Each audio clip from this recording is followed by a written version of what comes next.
यूं तो महाकुंभ का प्रचलन हमारे आदि और अनंत काल से है, लेकिन ऐसा लगता है कि इस बार का महाकुंभ वाकई दिव्य कुंभ, भव्य कुंभ का नारा चरितार्थ कर रहा है।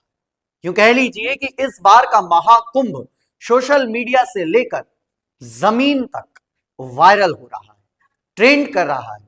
और अब तो गूगल ने भी महाकुंभ लिखने पर पुष्पों की वर्षा प्रारंभ कर दी है। ये एक अद्भुत पहल है और इसके लिए मैं गूगल टीम का धन्यवाद भी करूंगा। मैं कहूंगा उस हर एक सनातनी से कि अब तो जिसको आप गूगल गुरु कहते हैं, वो भी हमारे महाकुंभ पर फूलों की वर्षा कर रहा है, पुष्पों की वर्षा कर रहा है।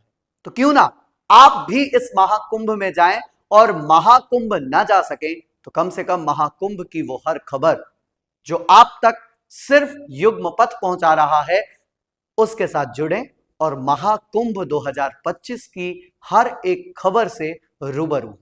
आज हम आपको बताएंगे कि नागा साधुओं की फौज में अब 5,000 से अधिक नागा साधु सम्मिलित होने वाले हैं। यानी कि यूं कह लीजिए कि अब इस सेना में 5,000 से अधिक और एडमिशन होने वाले हैं, भर्तियां होने वाली हैं। नागा साधुओं की अब ज्वाइनिंग लेटर उनके सामने है और बसंत पंचमी को वो इस जॉब में शामिल होने वाले हैं। खैर, मैं जॉब नहीं कहूंगा, यहां पर ये जॉब नहीं है, लेकिन फिर भी एक अगर आधुनिकता के इस दौड़ वाले लोगों से अगर कहूं तो ये वो एक उदाहरण के रूप में समझे।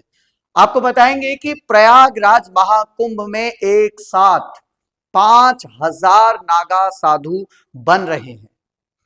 सभी जूना अखाड़े के हैं, लगभग 13 अखाड़े हैं।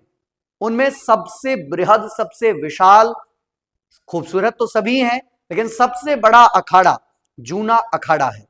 शनिवार को नागा साधु बनने वाले साधकों ने संगम तट पर अपना और अपनी 7 पीढ़ियों का पिंडदान कर दिया है।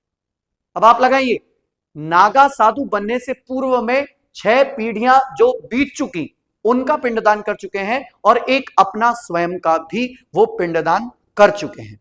इसी के साथ उनकी नागा साधु बनने से पहले दूसरी स्टेज यानी कि अवधूत बनने की प्रक्रिया शुरू हो गई है। मैंने इससे पहले की वीडियो में आपको बताया था कि नागा साधु बनने के 3 स्टेज होती हैं, जिसमें मैंने बताया था कि अवधूत, ऐसे करके अवधूत, महाराज, और ऐसे करके मैंने आपको बताया था कि ये 3 स्टेज होती हैं। इनको पार करके ही एक व्यक्ति नागा साधु बन सकता है। संगम पर साधकों ने 17 पिंड बनाए, जिसमें से 16 उनकी 7 पीढ़ियों के थे और 17वां उनका खुद का था। आपको बता दें कि कोई भी सन्यासी बनने से पूर्व अपना पिंड दान कर देता है, और अपना ही नहीं, अपने साथ साथ अपनी 6 पीढ़ियों का पिंडदान कर देता है। वो इसलिए कि अब उसे अपने परिवार से कोई लेना देना नहीं है, उसकी अपनी निजी भी कोई आकांक्षाएं नहीं रह गई हैं। यूं कह लीजिए कि मृत्यु प्रमाण पत्र पर उसने सिग्नेचर कर दिए हैं। अब वो केवल ईश्वर को पाने के लिए, समाज के संरक्षण के लिए, सनातन की ध्वजा को फहराने के लिए वो लग गया है। 19 फरवरी की सुबह जूना अखाड़े के आचार्य महामंडलेश्वर अवधेशानंद गिरी जी महाराज उन्हें मंत्र देंगे, जो दे चुके हैं। इस बीच उनकी कठिन साधना चलती रहेगी।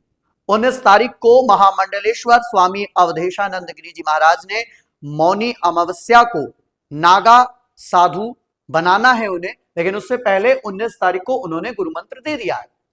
अब मौनी अमावस्या जब आएगी तो उन सभी नागा साधुओं को उनका, यानी कि यूं कह लीजिए, उनका इंटरव्यू कंप्लीट हो जाएगा। वो नागा साधु बनने की प्रक्रिया में प्रवेश कर सकेंगे।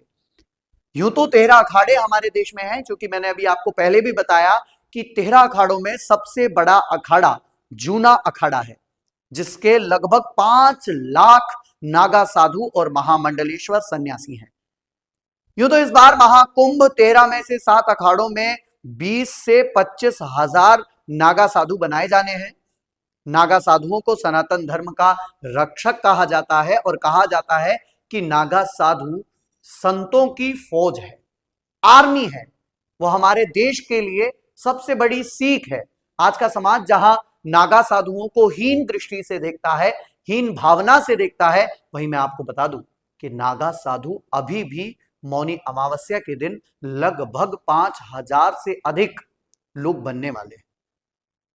खैर, आप क्या सोचते हैं नागा साधुओं के विषय में ये मुझे नहीं पता, लेकिन मैं यही कहूंगा कि हर एक सनातनी को नागा साधुओं पर गर्व महसूस करना चाहिए, क्योंकि वो यही नागा साधु हैं जो इतिहास जब आप पलटेंगे तो उसमें पाया जाएगा कि बहुत सारे मुगल आक्रांताओं को इन्होंने धूल चटा दी थी, और आज भी ये कम नहीं है। आप ये फोटोज देख सकते हैं। स्वामी अवधेशानंद गिरी जी महाराज इन सबको मंत्र दे रहे हैं और आने वाले भविष्य में ये नागा साधु की दीक्षा ले चुके होंगे। सभी अखाड़ों में नागा साधुओं की दीक्षा का प्रचलन प्रारंभ हो चुका है, और इसी बीच महाकुंभ की भी ये दिव्य भव्य तस्वीरें मन को आह्लादित कर देती हैं, मन प्रसन्न कर देती हैं। तो इसलिए मैं आप सबसे आग्रह करूंगा कि महाकुंभ जरूर जाएं, चाहे एक दिन के लिए ही जाएं, लेकिन संगम की पवित्र नदियों में डुबकी जरूर लगाएं। अपने पापों का निवारण करें, अपने कष्टों का निवारण करें। इसी के साथ साथ दीजिए इजाजत। बहुत बहुत धन्यवाद।